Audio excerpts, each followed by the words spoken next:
Bonjour à tous et bienvenue pour cette nouvelle leçon à l'école du shoujo. Une fois n'est pas coutume, on s'attaque aujourd'hui encore à un très gros morceau. Alors ça y est, il est enfin temps d'en parler. Et oui, nous ne pouvons plus repousser l'échéance. Il est temps de vous parler de Card Captor Sakura.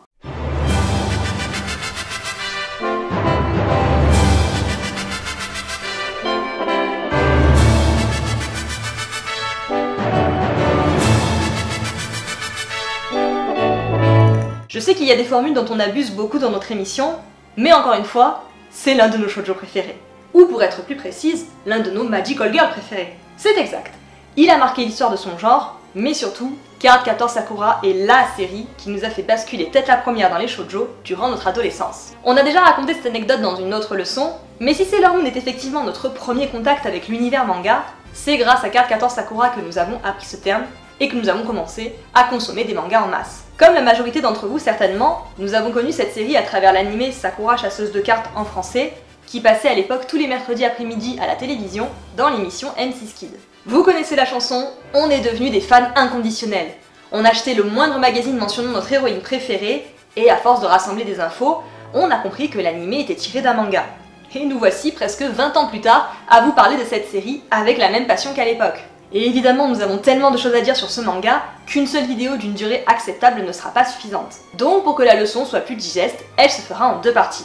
La deuxième partie arrivera dans quelques temps. Et pour terminer sur les avertissements, la leçon contiendra quelques petits spoils ça et là.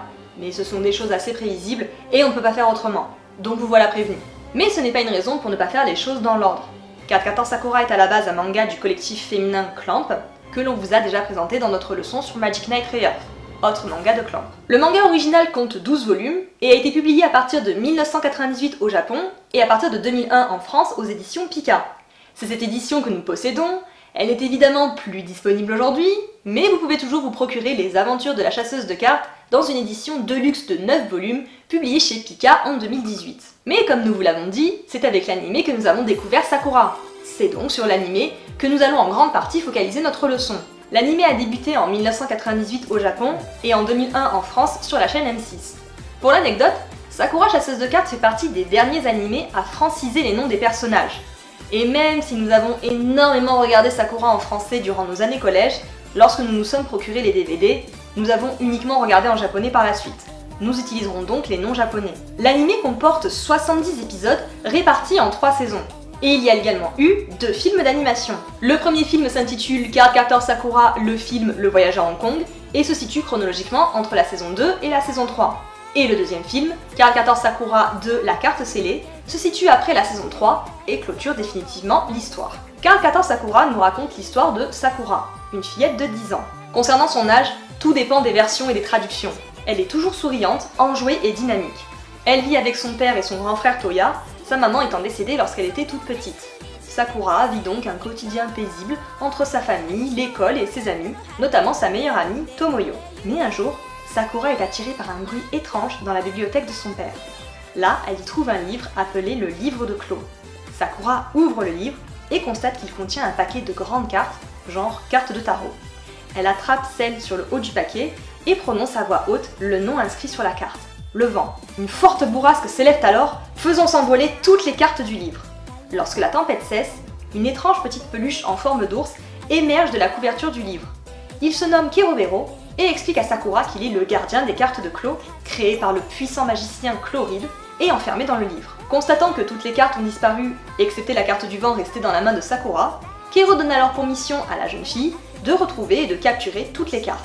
Pour cela, il lui donne une clé magique qui peut se transformer en sceptre, qui permet de capturer, mais aussi d'utiliser le pouvoir unique enfermé dans chaque carte de Clos. C'est comme cela que je suis devenue chasseuse de cartes.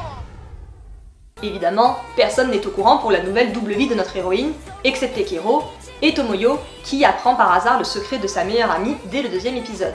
Par la suite, notre trio sera complété par l'arrivée de Shaolan, qui se présentera comme le rival de Sakura dans la capture des cartes. Ainsi, les 2 premières saisons de l'anime seront consacrées à la capture des cartes, ce qui correspond aux 6 premiers tomes du manga. La saison 3, quant à elle, adapte les 6 autres tomes, mais nous en parlerons plus tard. On va commencer par vous dire quelques mots sur les personnages principaux et sur les pouvoirs des cartes de Clos. Sakura, dont le prénom signifie fleur de cerisier en japonais, est une héroïne classique. Mignonne, naïve, souriante, moyenne à l'école mais excellente en sport, maladroite, serviable, un peu trouillarde et très attachante. Avant même sa rencontre avec Kero, Sakura possède déjà sans le savoir des pouvoirs en attente de s'exprimer. C'est d'ailleurs grâce à ces pouvoirs qu'elle a pu ouvrir le livre de Clos, qui était magiquement scellé, et qu'elle a pu activer le pouvoir de la carte du vent juste en prononçant son nom. Et ces pouvoirs ne cesseront de grandir tout au long de la série. Elle fait des rêves prémonitoires, elle est très sensible aux énergies magiques, et elle peut discerner leur origine.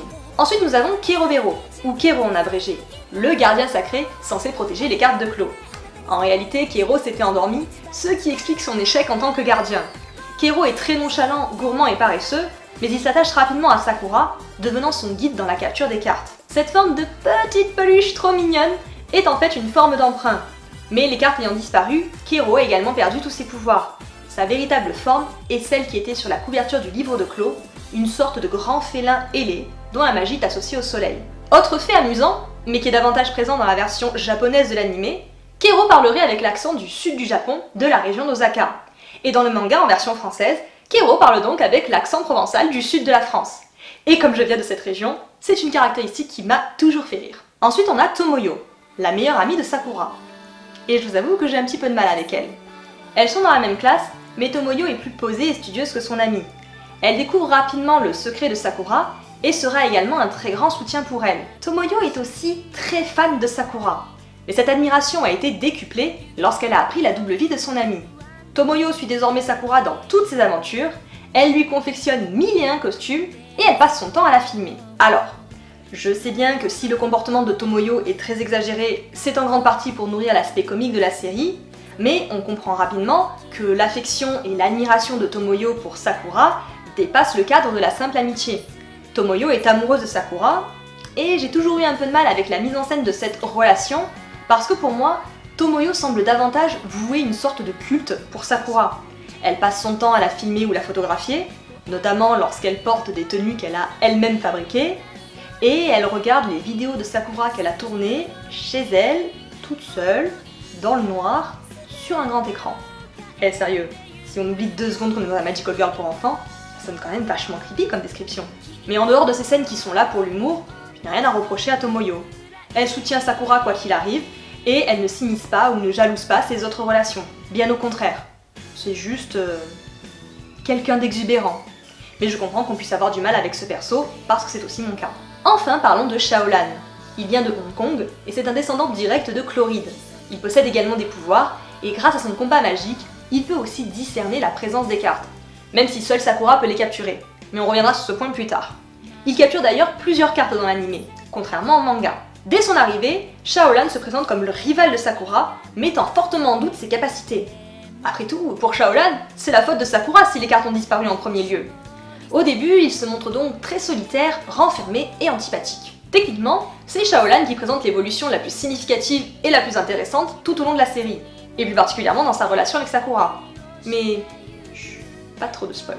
On va pas vous parler des autres personnages. Ils sont assez nombreux et tous plus ou moins importants pour l'intrigue, mais pas besoin de tous vous les présenter, et puis surtout, certains éléments n'ont pas besoin d'être inutilement spoilés. Passons plutôt aux cartes de Clos. Elles sont au cœur de l'intrigue, et presque chaque épisode sera consacré à la capture d'une carte. En effet, il n'y a pas vraiment de grands méchants dans la série. Disons plutôt qu'il y a de multiples obstacles que Sakura devra affronter et surmonter. Dans le manga, les cartes de Clos sont au nombre de 19. Mais évidemment, elles sont bien plus nombreuses dans l'animé.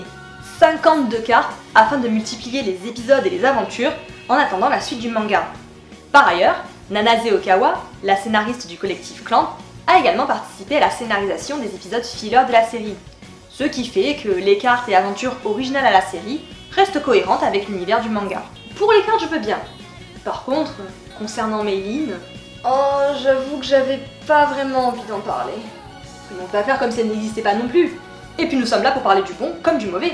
Ouais, mais j'ai vraiment pas envie d'en parler. Elle est déjà tellement envahissante dans l'animé. Bon ok, je m'y colle.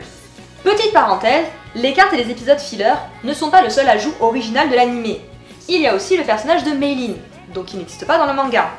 Meilin est la cousine de Shaolan qui débarque de Chine parce qu'elle en avait marre d'attendre le retour de Shaolan. Meilin est très prétentieuse, très impulsive et très bruyante. Elle prend immédiatement Sakura en grippe parce que Meilin est amoureuse de Shaolan depuis l'enfance et elle l'a obligée à se fiancer avec elle. Je vous rappelle qu'ils sont cousins. Meilin se montre donc ultra possessive et jalouse avec lui. Bref, Chacune de ces apparitions est un véritable régal. Et c'est ici que se referme notre parenthèse. Inutile de consacrer plus de temps à ce personnage hautement exaspérant. Revenons plutôt aux cartes. On l'a dit, les cartes portent le nom de leur créateur, le puissant magicien Chloride. Le père de Clo était britannique et sa mère chinoise. Les cartes sont donc le résultat du mélange des magies occidentales et orientales. C'est pour ça que le nom de la carte est inscrit à la fois en chinois en haut et en anglais en bas. Et au centre, il y a la forme que prend le pouvoir de la carte. La plupart ont forme humaine, mais elles peuvent aussi avoir l'apparence d'animaux ou de simples objets. La puissance de chaque carte dépend de sa personnalité. Certaines sont pacifiques, certaines exécutent machinalement et inconsciemment leurs fonctions, d'autres sont facétieuses mais pas dangereuses, d'autres encore sont très agressives. Mais Chloride, ayant prédit sa mort, a enfermé ses cartes dans le livre de Clo qu'il a scellé.